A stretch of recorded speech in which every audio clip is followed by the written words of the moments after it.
Title: When you learn to feel less, you start to see more. Part 1: The Hexagon. Control the reaction. Emotion isn't the problem, reaction is. The world moves fast, and every headline, comment, and conversation tries to pull a piece of you out. But no one can take your piece unless you hand it over. When you let emotions lead, logic follows behind like a tired dog.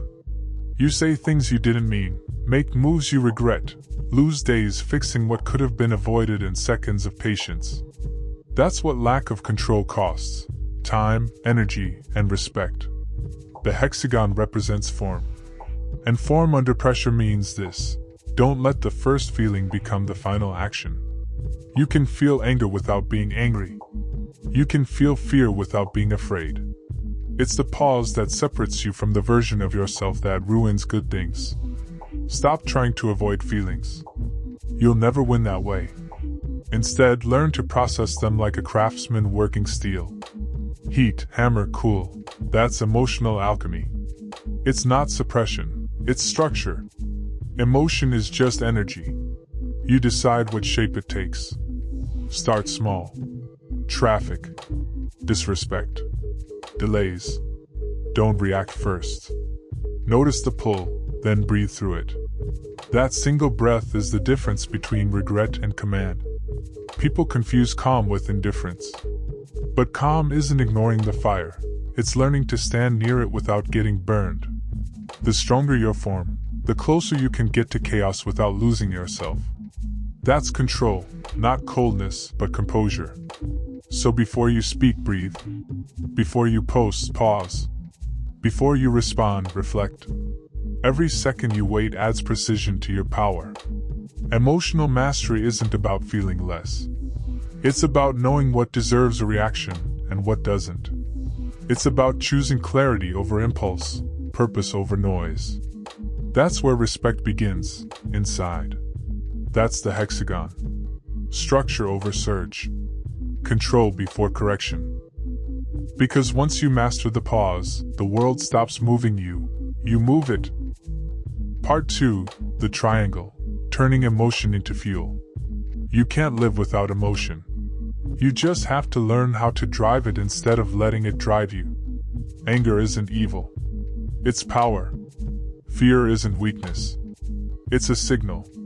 Even sadness has use. It slows you down long enough to think. The goal isn't to erase emotion, it's to refine it. That's what alchemy means, turning raw energy into something useful.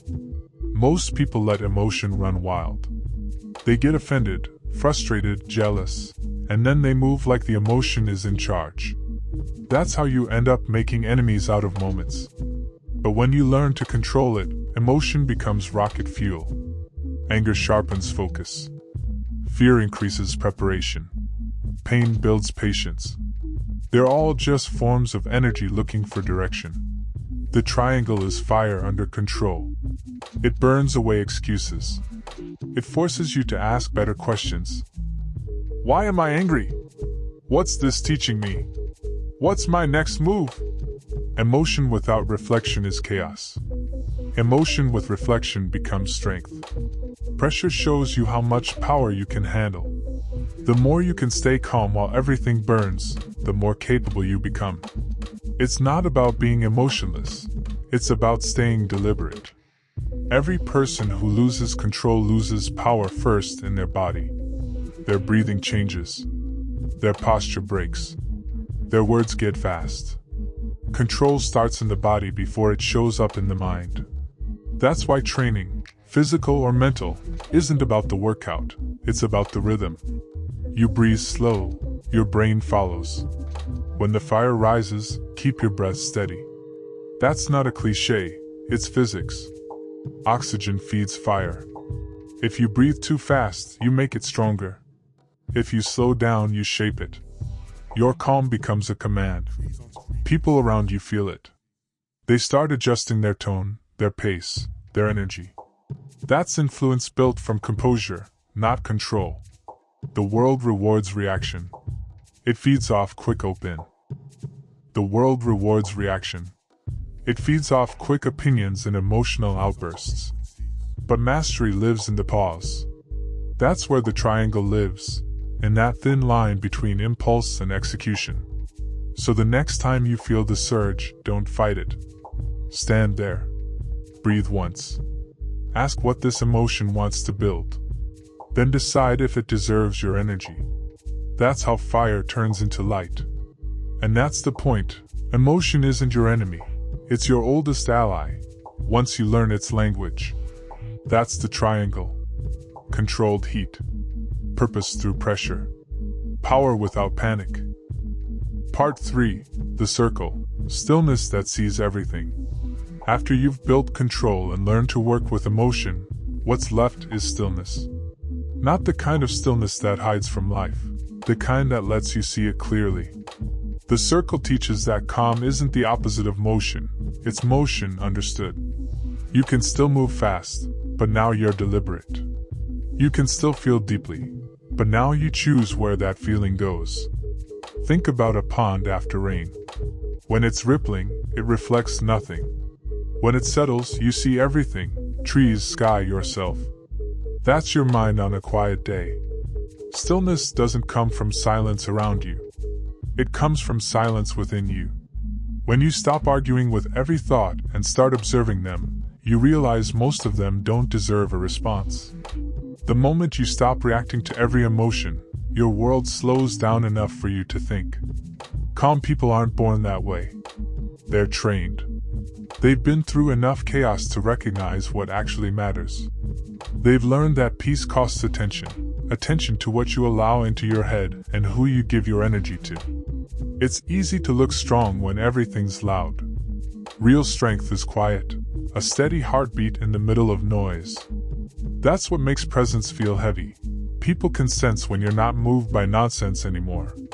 Stillness isn't about doing less. It's about doing only what counts.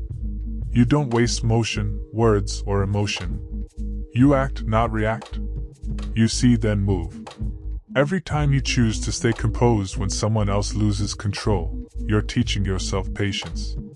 Every time you listen before responding, you're sharpening perception. That's how peace becomes a weapon, subtle, invisible, effective. The circle closes what the hexagon and triangle began. Structure gave you form. Fire gave you strength.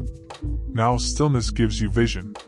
Together they make mastery, calm power that doesn't need an audience.